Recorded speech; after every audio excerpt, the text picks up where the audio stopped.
But I am forced to have a belly. I didn't choose to. I'm forced to have nerves. I didn't manufacture them. I am forced to take care of a biology that decomposes. I didn't choose it. And this is through a domino effect of false parenting, false education, and real slavery that you currently call societal employment. Bank accounts, bills, payments, invoices, renewal of driver's license, paying taxes, memorizing information to renew things and to pass through doors and have what you need. Because if you don't, you're going to be homeless on the streets. If you don't memorize to sign here, sign there, you have to show up here. If you don't have a car, you have to catch the bus. It might be hot, it might be cold, it might be raining.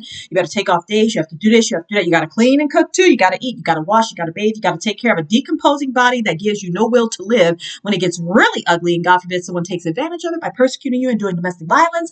And if your family abandoned and poor too, motherfucker, you're going to feel like a fool. Entrepreneurs, I was forced to be made with a body that I could only commit suicide to exit. You had a choice of how to use a building. You didn't have to do paperwork and horrible duties of slavery as employment, paying people dimes and nickels to stand around and wait for total strangers to come and have false enjoyment.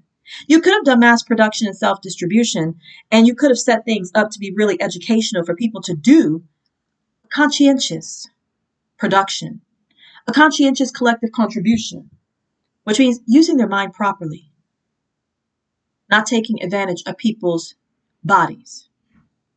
Nobody forced you to do what you did, therefore, it's a choice. And it's a daring activity. Daring meaning you're trying to support bill payments of total strangers. You're trying to provide an opportunity to pay bills, so that's a daring opportunity. Not everybody's going to agree to pay for a life they didn't choose. Let me ask you a question. If a person chooses to do something, should you protect them? Why would I protect an entrepreneur when that's a choice? Just because it's popular, it makes it no less a choice. If you choose to hike a mountain, should I stand at the bottom to catch you and lose my life? No. If you choose the NASCAR race, should you be provided with paramedics about a dangerous activity while there are people who don't even have a house and bed? Entrepreneurs, you chose to do money, business, and bills. That's daring. Why would you fire someone for your personal choice when there was still an alternative of self distribution and mass production, with everyone being conscientious about that reality? Buildings did not have to be entrepreneurial endeavors. They could have been production centers and self distribution centers. They did not have to be a place where we get a paycheck and work like a Hebrew slave under work shifts and total strangers. Because a building could have been used a different way, I'm going to ask you a question. Why do you fire people for your personal choice? It's not mandatory for us to distribute the resources this way. There was another way. There are multitudes of ways. But since you want to play God to people's life, you fire people and do things that are not right. Entrepreneurs, should you get protection from your own choice is the question. You chose to do things a certain way that I wouldn't do. Then you are getting protection about something that's not even true. And then 1,000 years from now, people may change and do things the way that I say, but they're not. Because I'm going to break y'all bones. But imagine if Earth would still go on. People could change and start doing things right. You would have murdered people in this dark time and gotten away with it. But they'd still have something wrong with their eye. They would still never really appreciate things because they were done wrong a long time ago. You would still always be susceptible to be bored with doing the right thing because you appreciated doing things wrong. It's not good to ever appreciate bad because when the right thing happens, you're going to get bored and weary. That's why you shouldn't have let yourself exercise the spoiled brattishness of taking advantage of people's lives, because once you take advantage of a person's life, that's called the gut you made of yourself. You'll never appreciate that same person having what they always needed, which was comfort. How many of you want me to have comfort? None of you. Because you got too happy about me feeling pain. But had you not let yourself get to that point, you wouldn't have felt the loss of comfort if it was all of a sudden gain. But because you all chose to beat up on me, you'd never appreciate me being comfortable. Because you did this so wholeheartedly that if I was comfortable, you might get weary, tired, bored, angry, frustrated.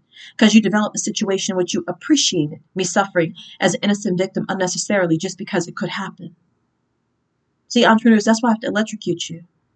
Because your appreciation of employees means that when we are actually able to do things right, you wouldn't appreciate it. You would mess it up eventually because of this time that will be hidden from your eye. You don't understand what I'm saying now. That's why I'm going to electrocute you. Because no one could ever fix a problem of someone who wanted to beat someone up to hand someone a bag or hand someone a pair of jogging pants. Beat someone to death over picking up an item because you didn't like the way they did it. You was paying them money. It's like your rule is if you throw $1,000,000 at a kindergarten, they can lift 300-pound weights. That's what you're telling people. If you throw it at a kindergarten, just throw $1,000,000 in a kindergarten's hands. Just throw it on there, and then put a 300-pound weight in front of it, and the kindergarten can lift it because you threw it money. That's what you're saying. You're like, Nikki, if I pay you money, you could do anything. I'm like, no, you cannot. Money doesn't give me strength. You know what gives me strength? Rest and resources. Spending time resting the body and resourcing the body. Fresh hot water, a proper shower, hot teas, a full head of hair, clear skin, lotion, a nice bed. What is so wrong with me having one efficient room in my lifetime? One room that works for me and I don't have to work for it. Having everything I need all the time. That gives strength, not a paycheck.